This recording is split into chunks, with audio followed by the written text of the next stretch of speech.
Assalamualaikum warahmatullahi wabarakatuh. Selamat siang Bapak Ibu sekalian dari Gapura Angkasa ya. Kenalkan, saya Dr. Doni, bagian urologi.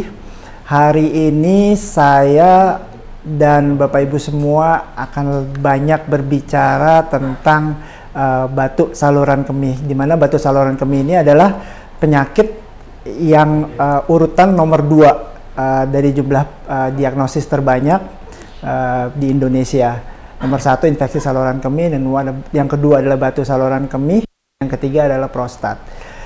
Topik penata laksana minimal invasif pada penata laksanaan batuk saluran kemih. Nah, pertama, batuk saluran kemih biasanya kita diklasifikasikan menjadi ada batu yang di ginjal, di ureter, di kandung kencing atau bladder, buli, dan uretra. Bisa dilihat di gambar bahwa sistem traktus urinarius, slide sebelumnya, sistem traktus urinarius itu terdiri dari ginjal yang bagian paling atas, tempat filtrasi dari urin, lalu ada saluran kecil 4 mili atau sekitar 5 mili dari ginjal ke ureter, lalu urin itu ditampung pada kandung kencing atau buli, lalu pada uretra untuk saluran pengeluaran urin. Nah, penyebab batuk saluran kemih nomor 1 paling banyak adalah idiopatik. Idiopatik itu tidak diketahui penyebabnya. Beberapa yang mengatakan bahwa itu ada genetik atau ada faktor genetik yang menyebabkan seseorang lebih mudah untuk terbentuk batuk pada saluran kemihnya. Penyebab yang kedua kurang minum, dan kurang minum sehingga produksi urin berkurang, maka kristal-kristal dalam urin akan lebih mudah untuk berkumpul dan membentuk jadi batu. Penyebab yang lain ada gangguan pada berkemih, yaitu biasanya pada pasien-pasien atau pria-pria usia di atas 50 tahun, itu prostatnya biasanya membesar dan dia akan menyumbat dari saluran kemih. Yang lain adalah penyebab gangguan metabolisme seperti tingginya kadar asam urat dalam darah, tingginya kadar kalsium dalam darah, dan ada penyakit hiperparatiroid.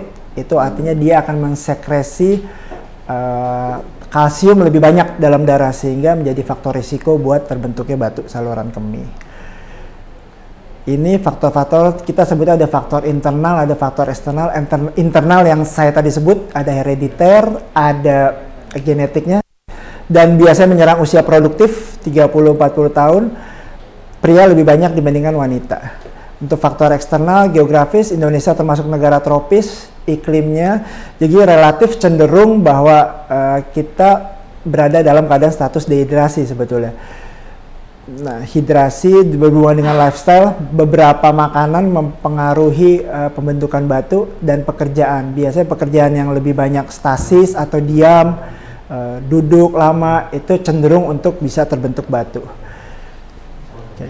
Gejalanya apa? Paling sering dikeluhkan adalah nyeri. Nyerinya intensitas sedang dan berat. Artinya memang sangat nyeri sekali. Kalau diukur fase-nya itu biasanya sekitar 7 atau 8. Kadang-kadang disertai demam, dan nyerinya khas, yaitu biasanya hilang timbul. Dia nyeri, intensitasnya sedang berat, hilang timbul sekitar 5-15 menit, dan pada bagian belakang, atau menyerupai seperti sakit pada tulang belakang. Dapat disertai oleh gejala-gejala mual, muntah, pada urin juga dapat ditemukan darah, lalu kadang pipisnya juga sering anyang-anyangan. Yang seperti itu harus hati-hati, kita curiga bahwa itu adalah suatu penyakit. Oke. Nah, posisi batu itu menentukan dari sifat nyerinya, apakah nyerinya sampai ke buah zakar kalau pada, atau sampai ke introitus vagina pada perempuan, atau nyerinya menjalarnya ke perut depan. Itu menentukan lokasi dari batu kira-kira. Jadi kadang-kadang kita tanya ke pasien bahwa nyerinya menjalar kemana atau ada bagian lain nggak dari badan yang nyerinya itu terasa di sekitar situ. Nah, lokasi menentukan lokasinya, misalnya batu di uretra, bisa urinnya hanya menetes pada saat pipis atau tiba-tiba berhenti pada batu di kandung kencing. Nah, pemeriksaan penunjang tambahan selain tadi anamnesis, gejala, lalu pemeriksaan fisik biasanya bagian dari pinggang atau bagian belakang itu diperiksa. Ada juga ronsen. Paling simple itu adalah ronsen. Ronsen kita sebutnya KUB, kidney ureter bladder. Lalu pemeriksaan lain selanjutnya bisa USG, lalu bisa fluoroskopi atau BNPP, dan yang sekarang kita gold standarnya hampir di semua rumah sakit adalah CT scan. CT scan urologi. Keuntungannya banyak. Satu, dia tidak tergantung dari ukuran batu. Jadi batu kecil atau batu besar itu bisa kelihatan. Tidak tergantung pula pada komposisi batu. Ada batu yang jenis mineral seperti kalsium oksalat, kalsium hidrat dan lain-lain. Itu dia akan bisa terlihat dengan mudah. Ada batu-batu yang tidak terlihat dalam foto BNO, bisa terlihat dengan scan. Gitu. Nah, paling simpel juga saya tadi sudah sebut itu USG. Biasanya kita untuk screening awal menggunakan USG. Oke. Nah, kita masuk ke terapi atau tata laksana. Tidak semua batu saluran kemih itu harus dioperasi. Prinsipnya itu. Nah, tergantung pada apa. Nah, yang pertama pada kasus batu yang tidak mengganggu, yang ukurannya kecil, biasanya di bawah atau kurang dari 4 mili, lalu berlokasi di ureter distal atau di bagian bawah saluran pipis dan tidak terjadi pembengkakan pada ginjal, dan pasien dengan sepsis atau pasien dengan gejala infeksi yang udah sistemik, nyeri tidak terkontrol, gangguan fungsi ginjal, itu sudah harus ada tindakan, bukan terapi konservatif lagi.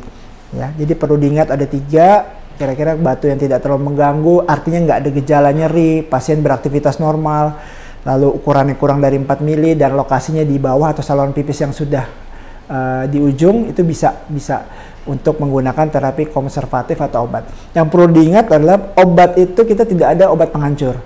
Ya sering pasien itu berkonsultasi dengan kita, dok kasih aja obat penghancur apa tuh. Sebetulnya bukan obat penghancur, itu kita tidak punya obat yang bisa menghancurkan seperti batu ukurannya 3 misalnya 6 mili, 7 mili kita kasih obat dia akan pecah lagi jadi debu seperti itu tidak ada ya. Yang ada adalah obat untuk satu penahan nyeri, yang kedua adalah obat untuk dia melebarkan saluran di bagian bawah. Oleh karena itu pada batu yang berlokasi di ureter distal tuh, ureter bagian bawah atau saluran pipis yang bagian bawah, itu bisa kita kasih obat-obatan untuk melebarkan sehingga batu bisa diharapkan bisa passing stone atau keluar. Selanjutnya setelah terapi konservatif atau terapi dengan obat, naik ke terapi yang non-invasif. Non-invasif artinya tidak ada pembedahan, itu dengan SWL. Ini yang paling sering digunakan.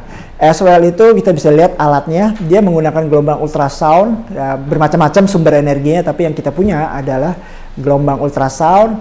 Jadi difokuskan pada batu, alatnya dari luar, nanti ada probe-nya atau alat yang ditempel di bagian perut atau pinggang bagian belakang. Alat itu untuk mengantarkan energi energi gelombang ultrasound itu.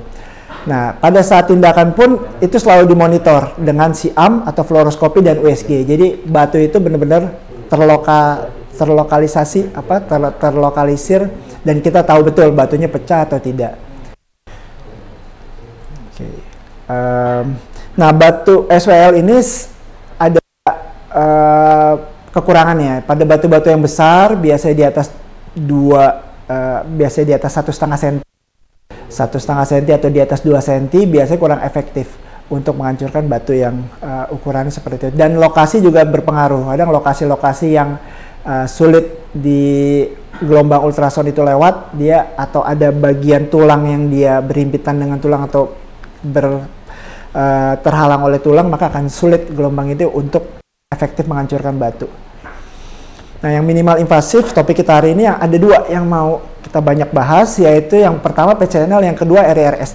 Nah, PCNL ini dia bisa dilihat di gambar.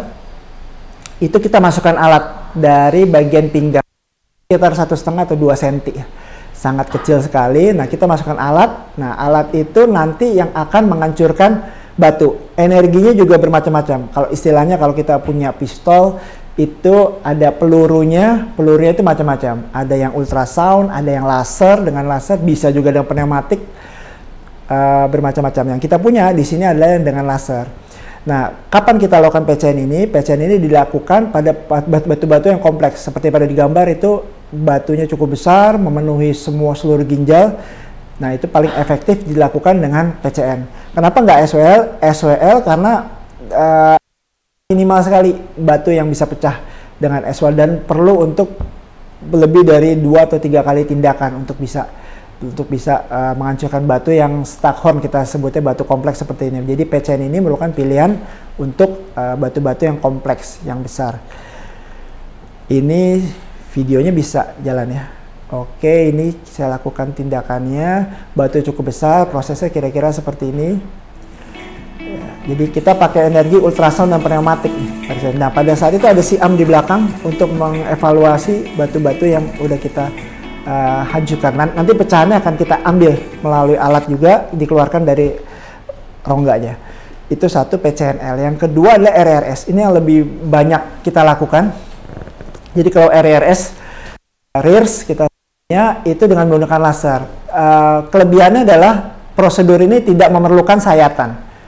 Tidak ada sayatan, tidak ada luka dari badan. Jadi alat itu sangat kecil. Dengan menggunakan fleksibel URS, dia memasukkan alat dari saluran pipis, dari lubang pipis ke depan sampai ke ginjal. Kelebihannya adalah alat ini bisa bergerak nekuk atau bergerak sampai dengan 180 derajat untuk bisa mencapai batu-batu yang posisinya sulit. Nah, biasanya RRS ini diindikasikan untuk batu-batu yang ukurannya tidak terlalu besar dan lokasinya sulit, yang tidak bisa dihancurkan oleh SWL. Contohnya pada ginjal di bagian bawah, ketika SWL itu tidak efektif untuk menghancurkan batu, kita gunakan rears ini dengan energi laser, alat itu bisa menghancurkan batu-batu yang di bawah. Gitu. Oke. Boleh video yang sebelah kiri di face-nya. Ini contohnya, ini batu di ginjal multiple, ada berapa 5 seperti itu, kita hancurkan pelan-pelan. Ini alatnya lebih kecil, jadi untuk batu-batu yang besar biasanya bisa dilakukan 1 kali atau bertahap 2 kali, tergantung dari kondisi saat itu. Ini batu yang di ginjal yang sebelah kiri dengan menggunakan alat laser. Kalau laser itu pecahannya jauh lebih halus, jadi dia berupa kayak debu-debu seperti itu, jadi tidak perlu untuk diambil satu-satu. Oke, yang sebelah kanan boleh. Ini batu yang contoh batu yang kita kerjakan di shallow ureter, dia nyangkut, prosesnya sama, alatnya juga sama, cuman kalau di ureter dia rongga ruangannya lebih kecil. Jadi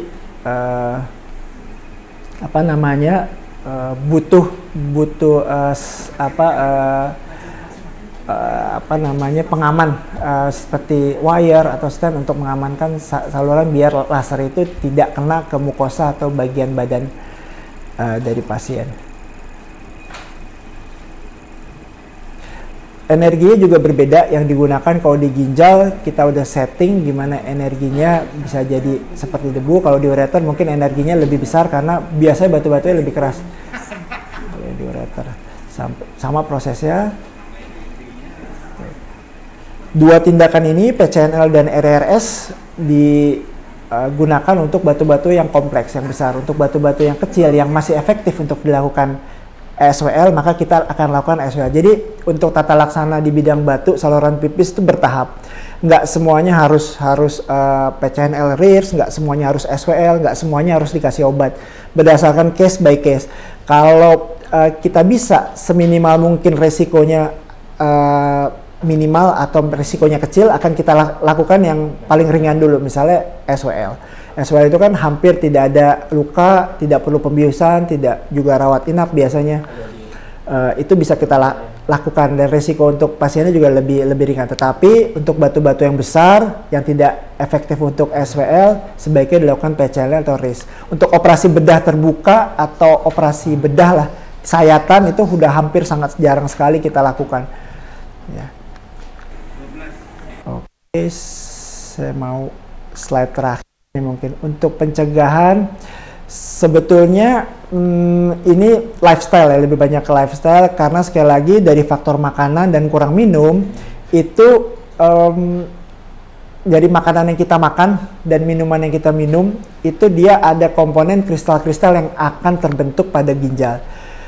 Nah, oleh karena itu caranya adalah satu, kita harus minum hidrasinya cukup, minum cukup dengan target urin atau pipisnya itu lebih dari 2,5 liter per hari.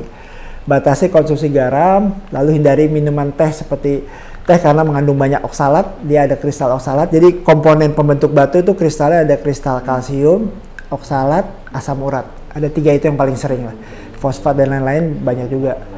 Ya. Terus tingkatkan konsumsi sitrat. Sitrat itu banyak di lemon, makanya beberapa anjuran adalah konsumsi lemon atau jeruk nipis dan lain-lain itu konsumsi sitrat. Sitrat itu menghambat pembentukan batu. Protein secukupnya, sama yang terakhir adalah sayuran-sayuran, bayam dan lain-lain yang kacang-kacangan yang tinggi oksalat. Itu akan mengurangi faktor risiko untuk terbentuknya batu. Nah, di slide terakhir ini saya mau bilang dari penelitian-penelitian bahwa di sebelah kiri itu ada seberapa mungkin batu itu bisa keluar sendiri. Kalau pada pasien yang udah ada batu, dia ada gejala, seberapa mungkin, berapa persen dia bisa keluar, tergantung dari lokasinya. Kalau di distal ureter yang bagian bawah itu hampir 75% dia bisa keluar, kita bantu dengan obat. Kalau masih di proximal ureter, apalagi di ginjal, maka chance-nya atau peluangnya persentase akan lebih jauh menurun. Kalau yang di kiri tadi berdasarkan lokasi, yang karena bisa ukuran, kalau dia lebih dari mili, maka 40% lah dia bisa keluar. Semakin dia 4 mm ke bawah atau lagi 3 apa 2, dia bisa keluar. Jadi dua ini ukuran dan lokasi tidak bisa dipisah. Jadi ukuran dan lokasi selalu menjadi pertimbangan. Belum tentu ukurannya kecil kalau dia 3 mili tapi adanya ginjal, apalagi di kaliks bawah, dan itu pasien sering infeksi dan menimbulkan gejala atau ada komorbiditas yang lain yang perlu suatu tindakan, maka perlu dilakukan suatu tindakan.